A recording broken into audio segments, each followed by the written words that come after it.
this would be the question 8 of our research. What do you think are the major concerns or challenges among higher education institutions in the Philippines for having a low research production and publication? So, if we try to look at it, the goals of the higher education, first goal is to educate the youth to become active members of society. Second is to meet and match industry with a competitive and globally competitive workforce. And the third one is the continuing effort towards reaching global education standards. Meaning, we're looking at, most of our HEIs, higher education institutions in the Philippines, have completed the first two. However, we have challenges on the third goal. And if we try to look at number of universities and colleges in the Philippines as compared to others, Indonesia with Philippines with 100 million people, we have the highest HEIs in the Asia region, the Association of Southeast Asian Nations. We have 1,923 which is broken down into 1,699 private and 224 state colleges and universities. Indonesia, next, which has 250 million, 77 private and 114 public. Thailand has only a total of 159 HEIs. Malaysia, 142. Singapore has only 6 public HEIs and no private higher education institutes. USA has 4,726 in comparison to the United States. So they have private, but it's not the higher institutions for Singapore. Most of them are funded by the government. Now, the ratio of scientists with those nations, we have Singapore has the highest. Wow. Okay, 6,907. And so if you compare that to the Philippines, we have only 81 recognized scientists, while the US has approximately 30,000 scientists. Oh, wow. Okay. How about Europe? We only consider my study on the Philippines as well as comparing it to the United States. Now, next is so published articles. Singapore first has 157,687 published articles. These articles are published based on the Web of Science. So this number of articles is referred into the Web of Science. Philippines, if you compare that, only 12,376. So we can see some of our Asian neighbors, Malaysia, Thailand, Vietnam, Indonesia. Yeah, they're having a lot. Yes. We have the highest HEIs, but in terms of output publication, Nothing. we're the last. The last. The United States in comparison is 35,000. Okay. So what went wrong? Something's so budget wrong. constraints, Always a budget. we have to have hired faculties, best faculties, in private as well as in public, insufficient laboratories, and as well as equipment, the right professors, incentives also, and of course, lack of collaboration among HEIs in the country. Pagkurakot man. Now, let's look at the Marinig ka ni Pinoy, darling. okay, now this one, it's looking at the alternative solutions. Of course, it's obvious we need to increase our funding, promote linkages among, encourages research collaboration, and promote research and development in the respective HEI. So the Department of Research and Development is important. Now, let's look at the jargon of RT or routers, Thomson routers and Scopus, because if you hear them, what's that Scopus? That's what they always say. Your paper should have been published in Scopus. Scopus, Scopus is one of the brands of Elsevier's, one of the master list of journals all throughout the world. Now, for the Philippines, we only have 28 Philippine scientific journals out of 77 Philippine scholarly journals listed in the master journal list of Thomson Reuters, Scopus, or both. Okay? So that's it. We only have 28 broken down into 13 universities. Okay, 13 published by 13 universities, 2 from government institutions, 10 from professional organizations, and of course 3 from private, for-profit or not-for-profit organizations. We should publish. So that's our statistical We should data. publish. The challenges of this, according to obtaining funding is important, but you also have wider readership because one particular school may only have their own publications, but it is not circulated widely or just all over the country. Yeah. Competing papers, okay? Correct. Increased submission. For example, one school is doing this and another school is competing because we have so many itchy eyes and there's a possibility of competition among them. So that's why there's an increase. Ano ka ba? Blue or green? You know, increased submission of manuscripts, of course. Now, to promote the improvement of local journals, the National Academy of Science and Technology has given outstanding publication awards for scientific papers published in the local journals for the past 2 decades. So, though NEST is giving this an incentives, right?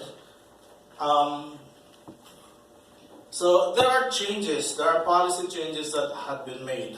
Even CHED is increasing its budget allocation, not just for private institutions, but of course for the public, the PASOC, the Philippine Association of State Universities and Colleges. Now, the Philippine Commission on Higher Education has accredited local journals that are included in either the Thomson Reuters and Scopus or both, the master for this journal master list, and they provide monetary incentives to accredited journals. But of course, there need more funding, especially for the private institutions, because we have more than that. We have 1,708 private higher education institutions. Training workshops on scientific articles, writing and editorial management are conducted for researchers and editors by universities and professionals and government organizations. So,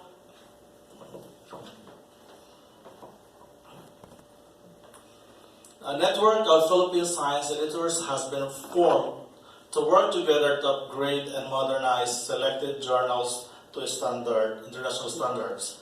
So there is a little increase or an incremental way of addressing the third goal.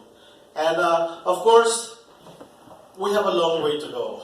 Based on budgetary concerns, our Philippine government is giving so much budget to our Department of Education. However, in terms of research and development, more should be done. Okay, and that's it. Thank you very much for listening, and thank you very much for reading. So we have a question. My question is, in your opinion, what are the possible ways on how private institutions can contribute to the increase of research publication in the Philippines? For me, because we have 1,708 private AGIs as of 2015, we might as well put them in clusters, okay, or areas of specialization. For example, with this 1,700, put them into clusters or specializations and give funds for all those specializations. Correct. We are, and of course, networking among those institutions. Let's say, for example, these institutions, 10 of them are on, for example, agriculture, or one of them will be in applied research of science. So, link them, have them, put them as one and provide funding, rather than giving funding only for those, universities are very close to whoever is at the top. Yeah. So, put them in clusters and appropriate funds thereof, so that there is linkages among private institutions. Because a lot of times, our private institutions need help But our CHED and our other government institutions are only focusing so much on our state colleges and universities, and they are left behind. Right. But Okay. let me ask Yes. something, sir. If you have heard about the Balik Scientist program that the Department of Science and Yeah. Technology is offering, do you think this already add to the percentage of the journals and? Yeah, that would augment, but still, we have 81 scientists so far, so I mean, around that, so we still have long ways to go. And remember, we only have 28 scientific journals in Scopus. Question, follow up just very briefly. Professorial chairs are maintained if you have an ongoing research.